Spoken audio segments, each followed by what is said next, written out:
Just Ehren right here, Question Period Canada. How y'all doing? So Pierre was in British Columbia rocking a rally on the West Coast. BC is traditionally not a conservative province. We'll see, maybe by the next election in 2025, hopefully sooner, that province will turn blue. This is a pretty fun rocking rally, it really is. It's worth checking out. Let's take a peek. Here we go. Thank you very much. Who's ready to axe the tax? Who's ready to build the homes? Who's ready to fix the budget? And who's ready to stop the crime? Who's ready for a carbon tax election to choose a common sense conservative government that will axe the tax, build the homes, fix the budget, and stop the crime?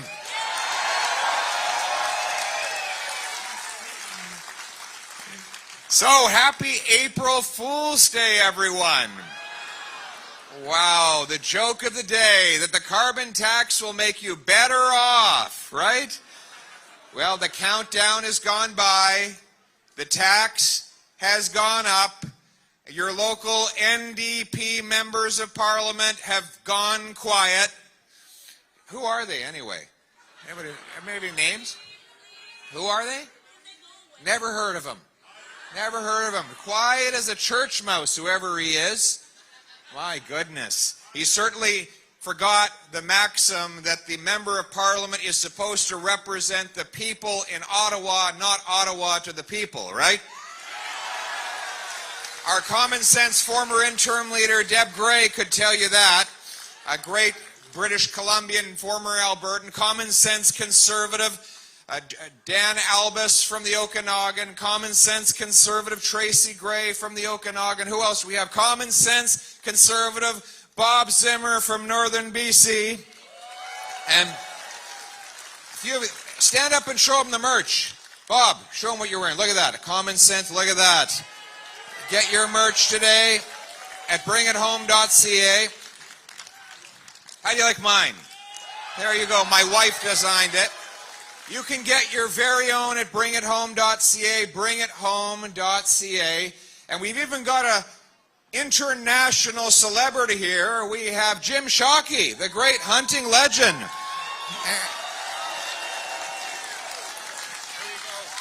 you go. I got you a gift. Jim, I got you a gift here. This is the most famous hunter in the entire world. Can you do a duck call with your hands? You can do a duck call with your hands? Moose call. Moose call. Here it is, everyone. Oh, here? Sounds like question period. Thanks, Jim. Way to go. Sounds like heckling in Parliament, doesn't it, Deb? But it's great to be back on the island. British Columbia. I understand BC stands for bring cash these days. After 8 years of Trudeau and the NDP hiking your gas tax, hiking the tax on your heat, hiking the tax on the food you buy, because if you tax the farmer who grows the food and the trucker who ships the food, then you tax all who buy the food. Think of the apple, for example, right? You tax one of these, all right, you get a free apple. He was the fastest to put his hand up. Good catch. This is a very dangerous rally to attend. You have to be able to catch or duck, one of the two. But the NDP and Justin Trudeau say the tax doesn't cost anything at all. Well, here are the facts. In British Columbia, where the federal government mandates the tax and the NDP government happily administers the tax, the government collects $9 billion over the next 3 years and gives back only $3.5 billion, which means the taxpayer is out $5.5 billion. That's just in BC alone, my friends. I think you'll all agree that Justin Trudeau and the NDP's carbon tax is starting to give British Columbians the EBGBs. But they're not done. They're not done. They believe the tax needs to go up even more. They plan to hike it up to 61 cents a litre. That's a roughly 300% increase over the current level, and it will definitely happen if they are elected. And that's why it is so important for British Columbians to rally with common sense Canadians across the country and elect a Conservative government that will axe the tax.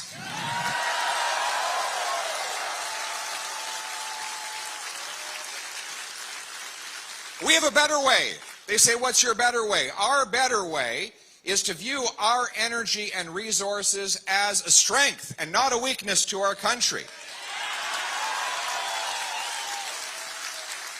Because part of the radical agenda of Justin Trudeau and the NDP is to control every aspect of your life and the economy itself. They want to shut down key sectors that they don't believe in. All of the major sectors, in fact, they have attacked. They've attacked farming, forestry, fisheries, factories. What else have they attacked? They're against nuclear. They don't even want to build roads anymore. That's how radical they are. Here's our common sense. Let's start with fisheries and forestry. Bob, how have they attacked our fisheries? Well, let me ask you a question. How many people that fish with a fishing rod in the room here? Okay, how many fish on a commercial boat here? Okay, and how have you been treated the last 8 years under Justin Trudeau? Are you still allowed to fish? Right, you're being pushed off the water because of their radical agenda. We're going to change that. And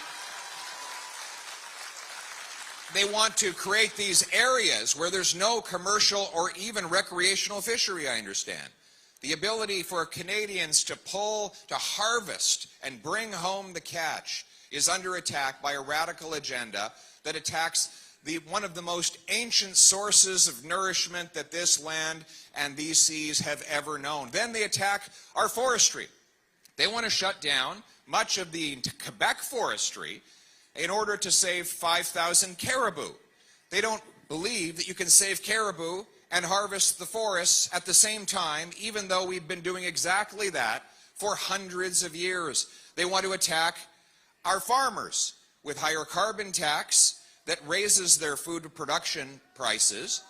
The carbon tax, not just on the heat and the barn, but also embedded in the fertilizer, all of which make Canada uncompetitive when we compete with internationally priced commodities from foreign dirty producers of the same products. I'll give you an example. In my riding, we have a mushroom farm where they're spending $10,000 a month on carbon taxes. When the carbon tax is fully implemented, the average farm will pay, that has 5,000 acres of crop, will pay $150 grand in carbon taxes. That'll give them two options: raise the price or sell the farm. If they sell the farm, we'll be more reliant on foreign food. Our common sense approach is the opposite. By getting rid of the carbon tax and ending the attacks on our resource sector, we will allow our fishermen, our forestry workers, and our farmers to bring home the harvest for all of us, to make our country a self-reliant nation that feeds its people, that houses its people, and that cares for itself. And then there's the resources themselves. Think of natural gas. We just had a study out from the National Bank which showed what Canada could really do for the global environment by displacing dirty foreign coal. The Indian government, their plan is to double coal production over the next 5.5 years. What will this mean? More emissions into our atmosphere. Why are they doing that? Lack of natural gas. Well, the countries of the world have asked for Canada's natural gas.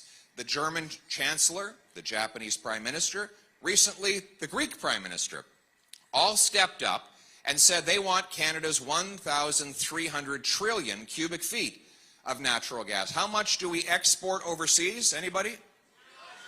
Zero. Zero. There's a lady over there who got the answer right. We'll give her a shirt for that. The answer is zero. There's a lady in the green shirt. Give her the... She's right. Zero. Even though only 8 years ago, there were 18 proposed LNG liquefaction plants on the table. Zero have been completed. Justin Trudeau says there's no business case for it. Well, Nobody told the Americans they've completed 8 LNG liquefaction plants. Nobody told the Qataris they doubled their production and signed supply agreements with France. Nobody told the Germans they managed to build an import terminal from concept to completion in 194 days. And nobody told the Indians they would love to import our gas. And according to this study by National Bank, if we were to do that, we could reduce their future emissions by 2.5 billion tons. The total emissions in Canada are 0.7 billion tons. In other words, we could displace the equivalent of 3 times Canada's emissions for its entire country simply by selling to India the natural gas we have under our feet and allowing them to displace their dirtier coal. Doesn't that sound like a common sense solution that's good for our economy?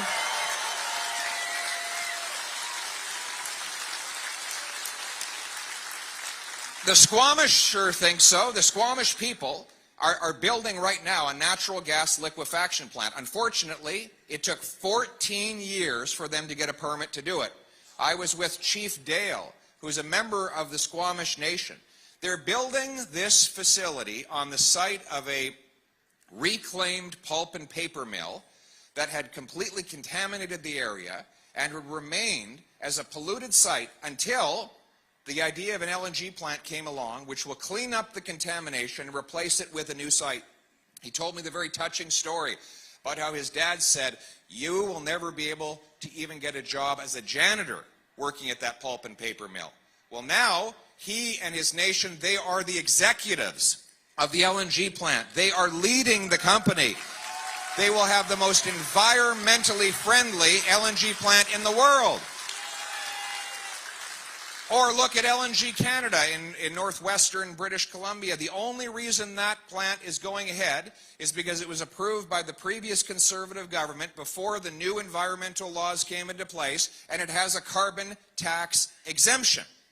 Because of the exemption from the carbon tax, they are able to liquefy the gas and send it overseas to reduce emissions around the world by displacing dirtier coal. And we have a major advantage in LNG.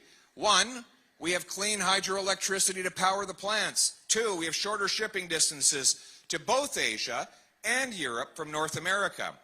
And 3, how do you liquefy gas? Cold. And what do we have in Canada? Cold. Cold weather. Oh, stop your complaining. You don't have cold weather out here. You have no idea how cold it gets in Ottawa. Bill Donaldson, it was so cold in Ottawa this winter, Justin Trudeau was seen with his hands in his own pockets.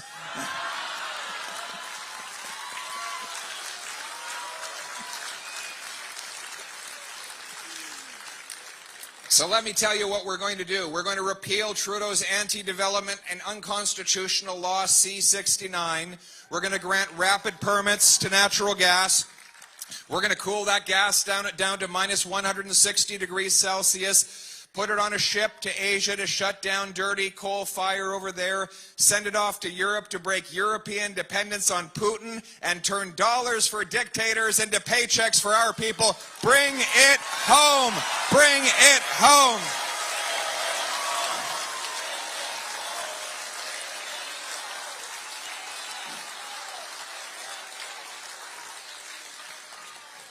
We're going to bring that production home to this country.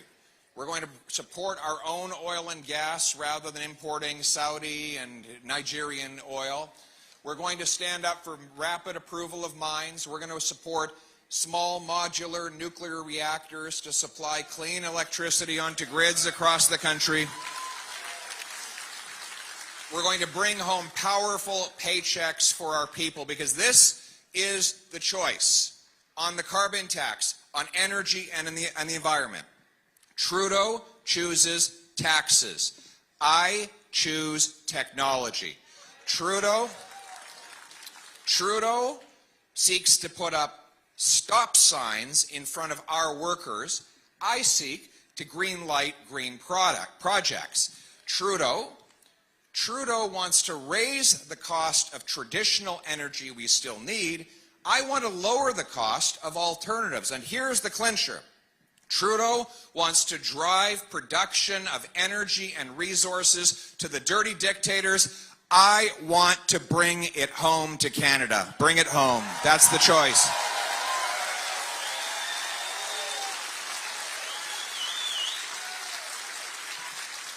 That's because we know that giving Canadians back their purchasing power is not about creating more cash. It's about creating more of what cash buys. It's about unleashing the productivity. So think about it this way. If you have an economy with $10 and 10 apples, it's $1 an apple.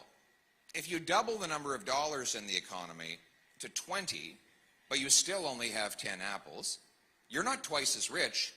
It's just that each apple will cost twice as much because that money will bid up the scarce goods it is buying. Money is not by itself wealth. It is simply an accounting system. It is the technology by which we transfer value over space and time. Creating more cash is a tool of the powerful to concentrate wealth in the hands of big government and big business. It has been done for thousands of years. It's the same old trick that emperors, kings, queens, presidents, prime ministers have used whenever their sumptuous tastes, their appetites for other people's money has run out, when they no longer have the courage to raise taxes out in the open and they want a sneaky way to do it behind the scenes. What do? They create cash out of thin air. We saw it with Henry VIII. Henry VIII would love to spend other people's money, but the problem is he ran out of the British pound. They called it the pound because it was a pound of silver. And he ran out of silver. So what do you do when you need to create more coins, but you have no more silver to make it with? Well, he melted them down.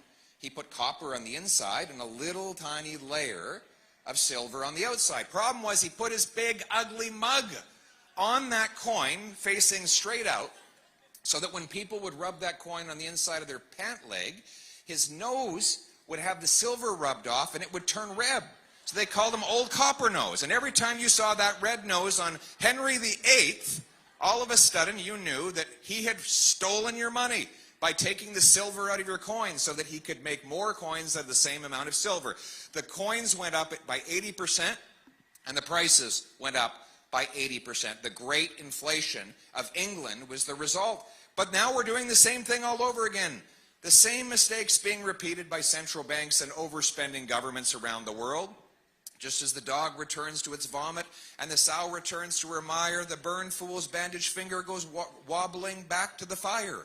We're doing the same thing once again by creating $600 billion of brand new cash to finance Trudeau's deficits. That's a 32% increase in the money supply, while the real economy has grown by 4%. So we're growing the money 8 times faster than we are growing the stuff that money buys. No wonder the wealth concentrates, because people who have inflation-proof assets get wealthier. Their assets go up in value at the same time as your paycheck and pension go down. It is a transfer of wealth from the have-nots to the have-yachts. That's why we have, it's so funny the NDP is okay with this. They have no problem screwing over the union worker and pensioner out of the power of their paycheck, while the biggest corporations and the wealthiest billionaires see their wealth artificially inflated by government money printing. We're going to put an end to it. And here's my common sense plan to do that. We're going to bring in a dollar-for-dollar law requiring each of my ministers to find $1 of savings for every new dollar of spending so that we can balance the budget and end the money printing.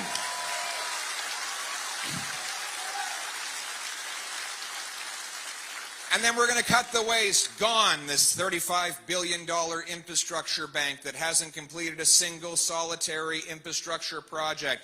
Gone the $60 million ArriveCam app. Gone.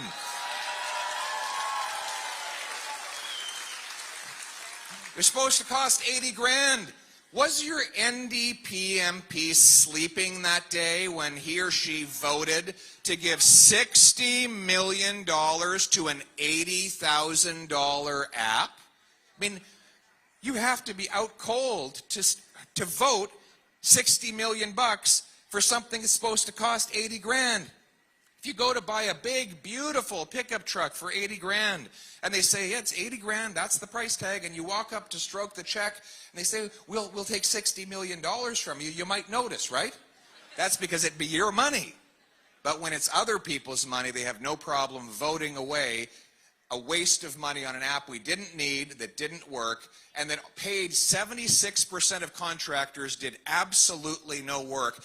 There was one company that had 4 employees, got $23 million. They operate out of the basement of a cottage. This is for IT work, even though they admit freely they don't do IT. This is how your money is being wasted. $21 billion is being spent on outside consultants in this government. When I'm Prime Minister, we will be cutting that money. We'll bring the work inside the public service to save dollars for our taxpayers. Where's the funds? Where's the funds? WTF, where's the funds? Anybody have a WTF shirt on? You can look at this guy, handsome guy. Look at this. Yeah, see, look how good he looks. You got another one or WTF. They thought I was making a rude comment when I said WTF.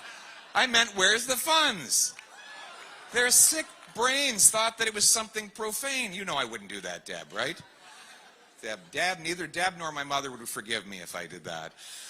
Where are the funds? So the good news is that we're going to root out the waste and mismanagement. Aren't we, Ehren Gunn? Aren't you happy to have great common sense documentarian Ehren Gunn here? You gotta watch his documentaries. Ehren, your documentaries are so good you get a free apple. There you go. There's got to be some perks in this business. He's going to be a great member of Parliament, and we're very proud to have him on the ticket.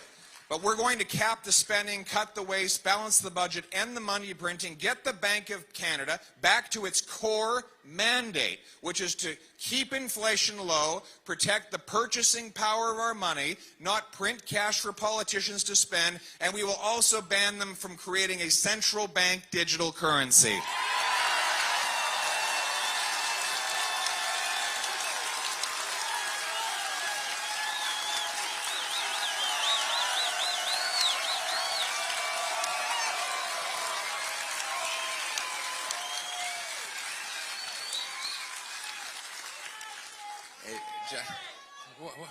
You agree with that one, eh? I like this lady. She's very fired up. You get a shirt for that, for sure. Wow, you're great. Fantastic. Yeah, absolutely. Lower what? I agree with that. We're going to be cutting the cost of government to lower your taxes, inflation, and interest rates. We're also going to lower income tax to make hard work pay and let you bring home more of each dollar you earn. We have a war on work in this country. A single mom making 60 grand with 3 kids who goes out and earns an extra buck, loses 80 cents in clawbacks of her child benefit and her income tax. That means on a $25 an hour wage, she keeps $5 of her next hour worked. That is inhumane. $5 is below the minimum wage. We must cut income taxes to make hard work pay off again and allow you to bring home those dollars.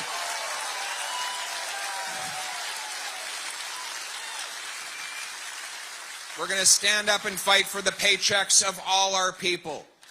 For example, we need more healthcare workers. I'm going to keep calling on the province to end the vaccine mandates and get all our nurses back.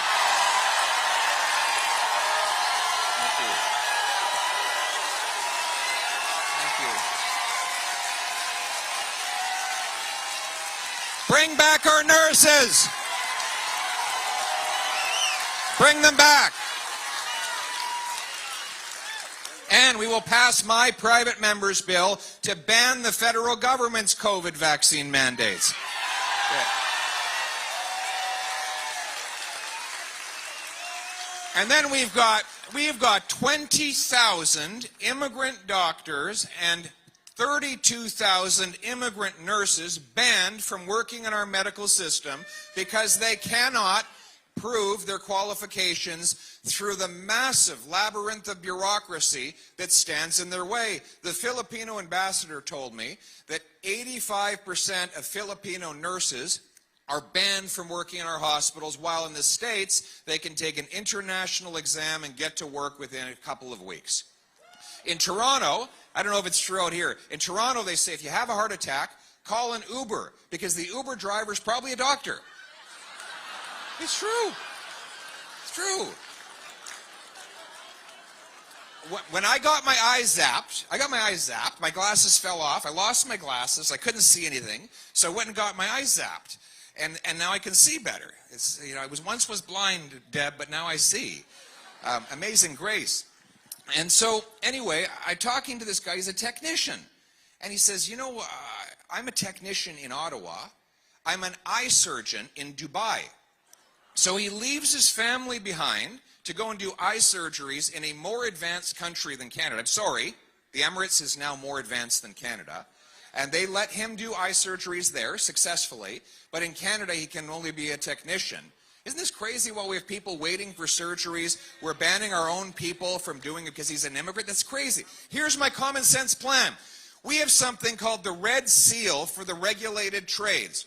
We've had it since 1952. The feds brought the province together and said a mechanic is a mechanic, an electrician is an electrician. We got a mechanic right here. Red Seal mechanic, so he can work anywhere in Canada. But another one over here. What do we got there? Another, lots of Red Seal mechanics. Now, these guys might not have had the chance to move from province to province were it not for the 70-year-old Red Seal program. I'm going to bring in a Blue Seal for the professions so that people trained abroad can take a test, prove they're qualified, get to work in our hospitals serving our patients.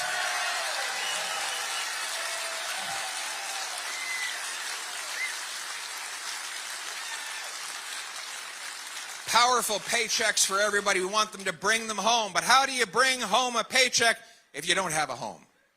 And there's a lot of people at a home these days. After 8 years of Trudeau, housing costs have literally doubled. The rent has doubled, mortgage payments have doubled, the needed down payment to buy a home have doubled.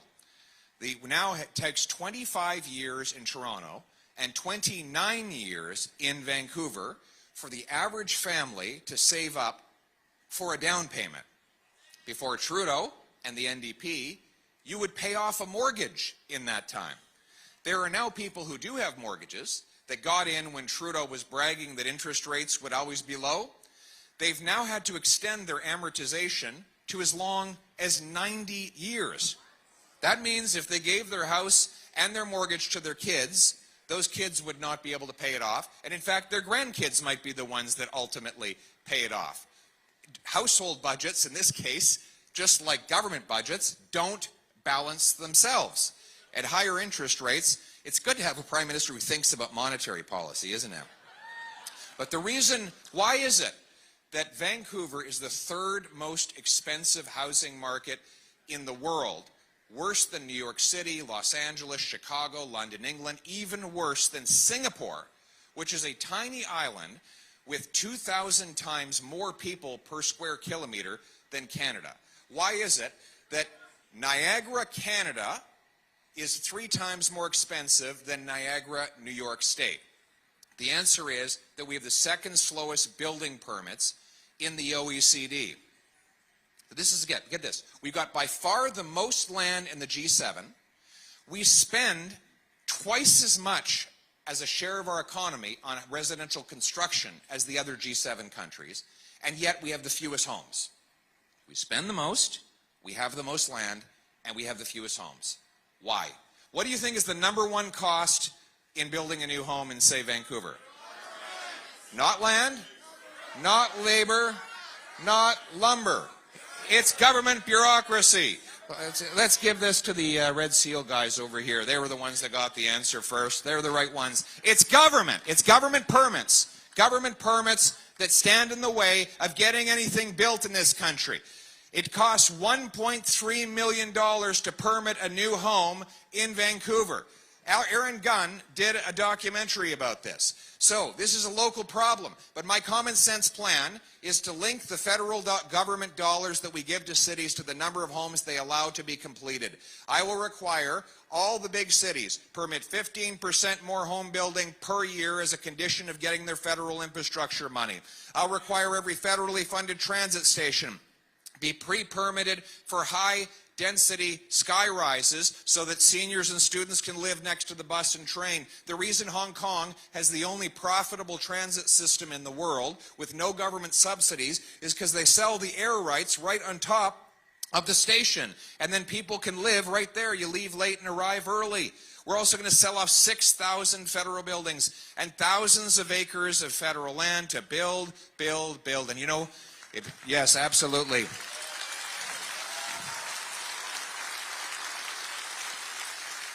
We're going to sell off a lot of federal buildings. It warms my heart to think of the beautiful family rolling up in their U-Haul to move into their wonderful new home in the former headquarters of the CBC.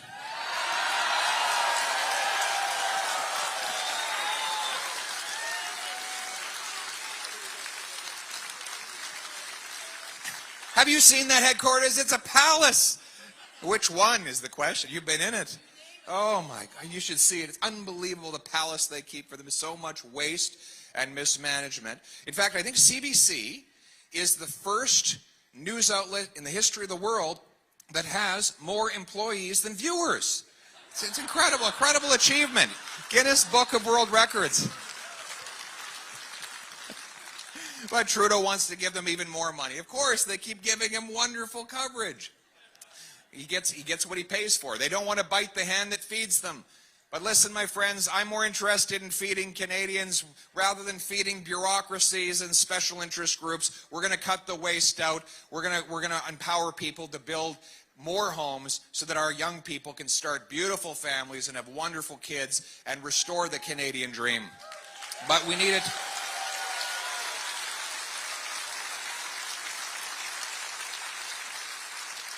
But we want those homes to be in safe neighborhoods. Do you have any crime on Vancouver Island? Oh yeah? No, not at all. You know, in many communities, rural communities across this country, people didn't even have to lock their doors before Justin Trudeau. Now, many are afraid to go outside and go to the grocery store. I had a guy come to one of my Northern Ontario rallies. He walked up to me afterwards and he said, listen, I don't like politics. I've never even voted. I've just come here with one simple request. I want to be able to take my kids to the restaurant in the town center without getting stabbed in the face. Can you imagine having to ask a political leader for something like that in Canada, which used to be the safest place. The safest place in the world was right here in Canada. But now, because of 8 years of catch and release policies, the same repeat violent offenders are allowed back on the street. Today, I held an event on the carbon tax at a gas station. And listen, let me ask a quick question to the audience. Who's ready to axe the tax? Axe the tax. Axe the tax. Axe the tax. Axe the tax.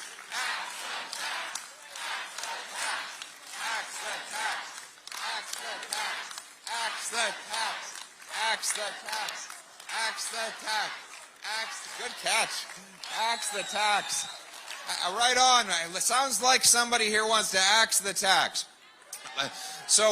Speaking of axe the tax, today I was at a gas station where I made an announcement that I'd axe the tax, and the gas station owner came out afterwards, and he said they had a robbery there.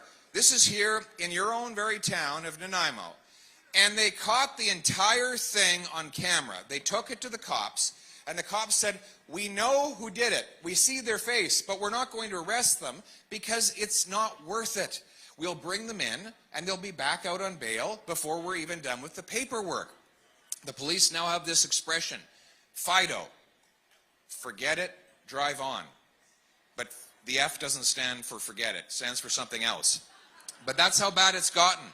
Catch and release means that in Vancouver, they had to arrest the same 40 offenders 6,000 times. 6,000 arrests for 40 people. Think of it.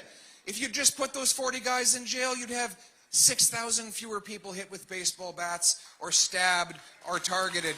It's very simple.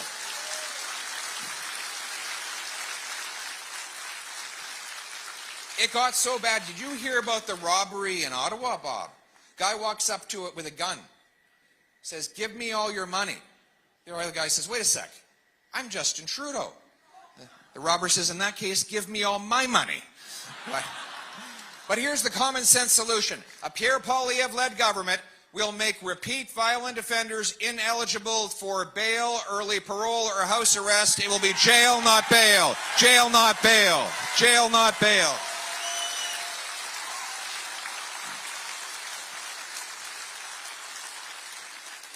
We are going to end the drug crisis. How did this... A little bit of history. How did this crisis begin? A bunch of corrupt big pharma companies lied to the medical system across North America. They said, you can take these drugs, call it OxyContin, it'll make you feel great, it's non-addictive and non-lethal. Well, the first part was true. It made people feel great. And then they needed more, and more, and more, and more, until they graduated up to fentanyl, which is 100 times more powerful than heroin.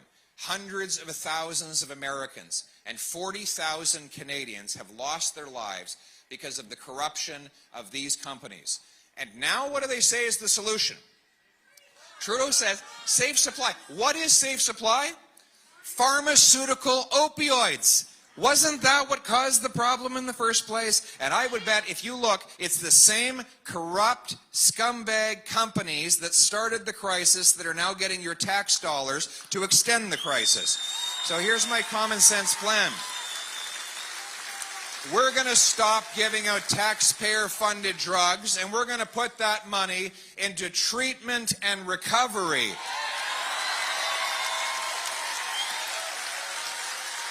We're going to open up beautiful treatment facilities with detox, counseling, group therapy, yoga, exercise, sweat lodges for First Nations, adjoining housing so that graduates can have a place to live while they transition out of treatment and back into the economy. My friends, we are going to give hope. If you're out there with an addiction, help is on the way, hope is on the way. We're going to bring you home drug-free.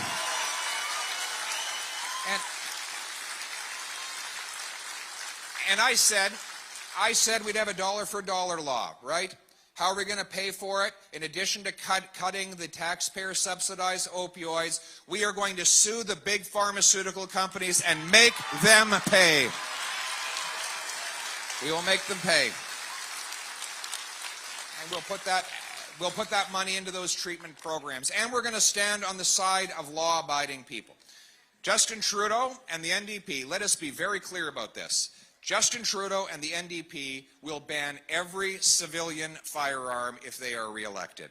They have said so. Trudeau has indicated he wants to take away hunting rifles. Look it up. December 2022, he said he's going to have to take away guns that are used for hunting. He published an amendment to one of his anti-firearms bills. G5 was the amendment. It would criminalize 300 pages of hunting rifles, including some of the most commonly owned, like the SKS and many more.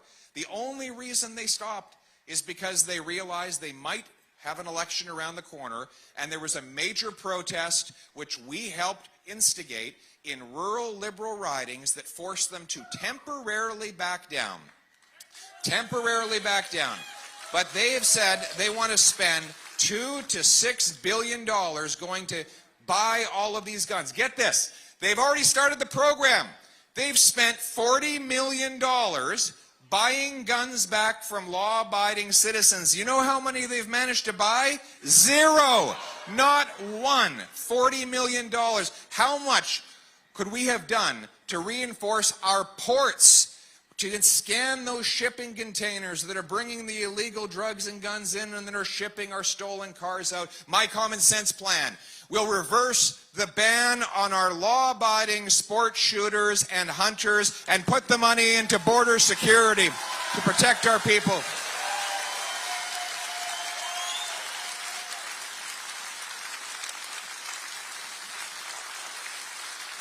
This is the fundamental, my friends, this is the choice. This is the fundamental philosophical divide we have with our NDP liberal competitors.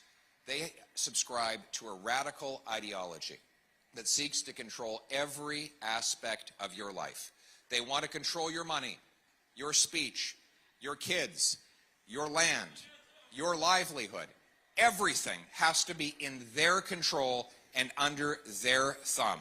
That puts them on top and you on the bottom. And that is not by accident. After all, Justin Trudeau said he admired the basic Chinese communist dictatorship. He said he admired Fidel Castro. He said one NDP member from British Columbia even said there is no such thing as parental rights. And now they have a law, C-63, that not only bans certain kind of speech the government hates, but actually can put you under house arrest if there is suspicion that you might say something unacceptable in the future. That is how, the problem is Justin Trudeau read Orwell's 1984 and he thought it was an instruction manual. I don't want to live in a communist country either, and you're not going to, because common sense conservatives are going to bring home your freedom.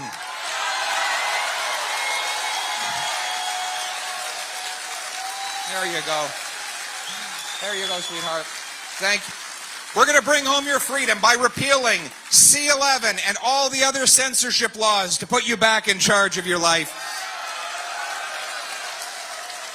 We're going to require that universities that get federal funding apply Section 2B freedom of expression rights on campus. If you don't like Jordan Peterson, try debating him, but you can't ban him. He'll beat you in the debate.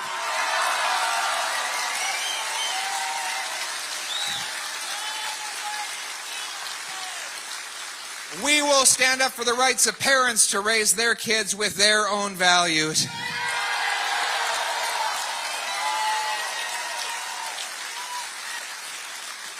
And we will ban all of my ministers and members from any involvement in the World Economic Forum.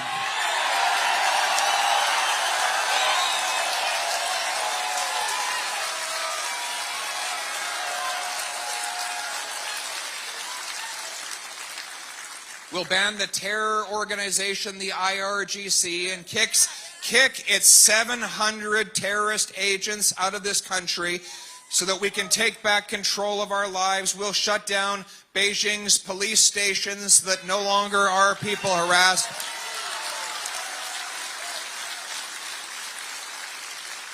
And we will cut off foreign aid to dictators, terrorists, and multinational organizations and put the money in the military so that our troops can stand on guard for Canada.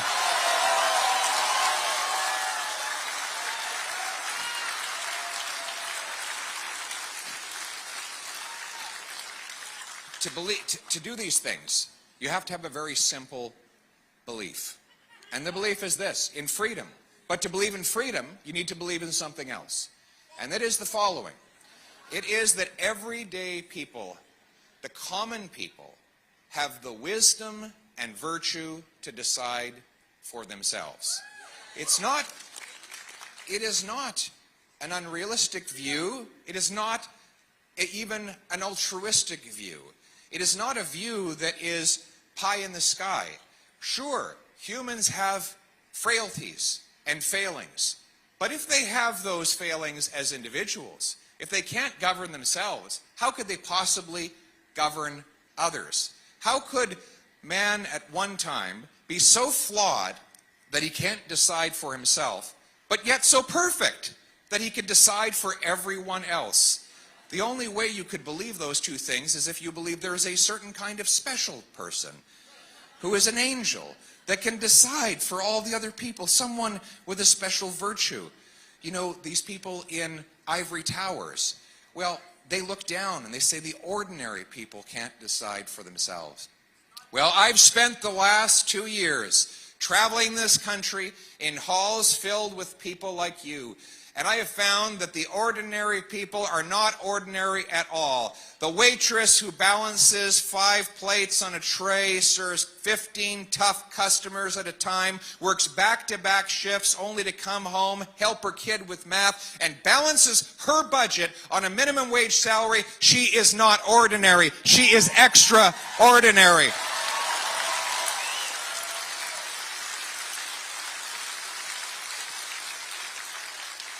My parents, who stood in front of a chalkboard to teach children as teachers and gave me my start in life, they are not ordinary, they are extraordinary.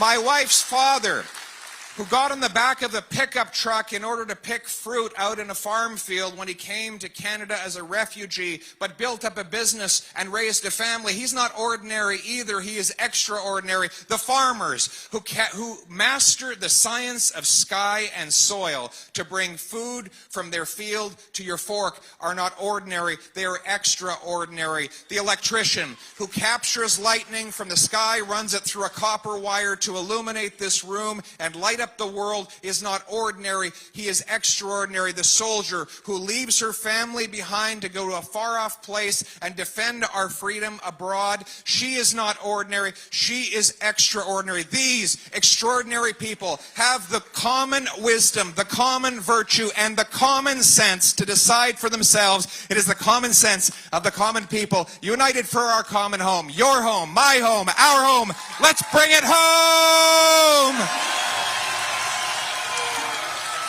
So that was a pretty rockin' rally that Poilievre had in British Columbia. A lot of fun. Maybe that province is going to turn blue. We certainly do need an election sooner rather than later. That would be the best case scenario. Maybe we're going to have to wait until October 2025 to get a new government, get Trudeau out of there.